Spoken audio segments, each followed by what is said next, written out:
Hello YouTube, welcome back to my channel. My name's Adam Ramirez, your host for today. And today I'm going to be going over the 5 tips I think you guys should know as a UC Berkeley transfer, but also this could apply to any UC as well. And I speak from experience. I'm currently a transfer student at UC Berkeley. I'm in my 3rd year of my 2nd semester right now.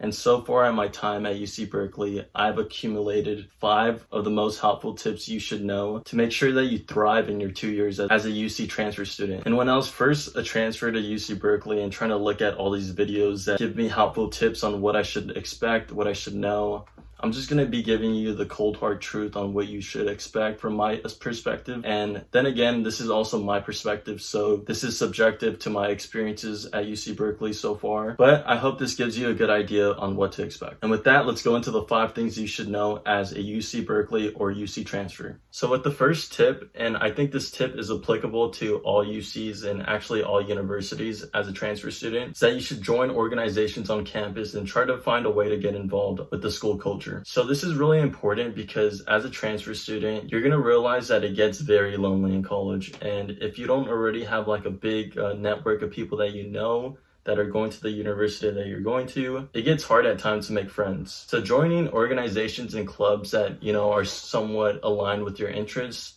is really like an accelerator to help make friends that you could relate to and just enjoy hanging out with. And for UC Berkeley particularly, a lot of these clubs or organizations are very hard to get into, but it's okay. There's different ways to get involved. And there's a lot of clubs that you don't have to go through interview processes. So for example, I'm a part of Greek Life and I'm also a part of a few business clubs on campus. And with that, alleviated my process of assimilating to Berkeley. And I think this has really helped me because I've seen other transfer students struggling with just making friends and just growing a network. And I think joining these clubs and organizations has really helped me of trying to adapt to a new environment. Secondly, if you're trying to go into a career that really requires internships and experience, you should know that the internship process starts super fast. So for myself, I didn't have my resume, my LinkedIn ready when I got there. So the first thing I did was go to the career center, got all those things straightened up, and it made the recruiting process a lot easier because I already was ahead and had my resume and LinkedIn all set up. And right when you start school, so many things are just hitting you at once. One, you have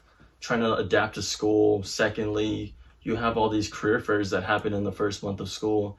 And then in the second month, you have all these interview processes that you have to go through. So just be prepared that everything starts happening at once really fast.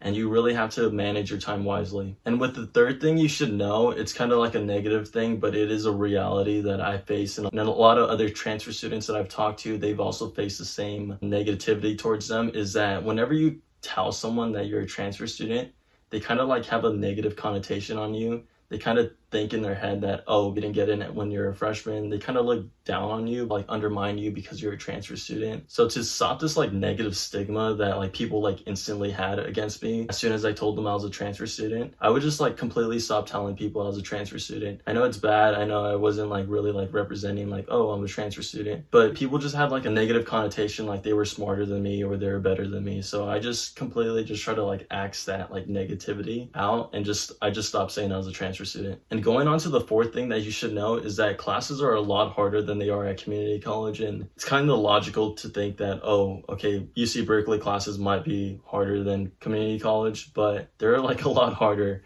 and you have to put a lot more time into them. And personally, I kind of just breezed through community college.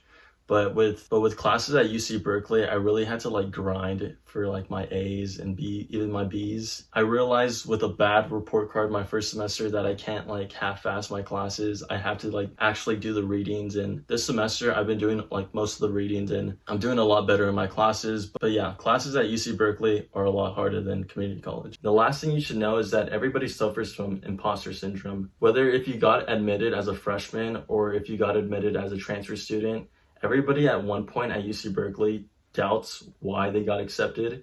And honestly, this really happens at the beginning of the semester and also during finals week when you're absolutely getting obliterated and you have so much work to do and you kind of questioning, how did I get in?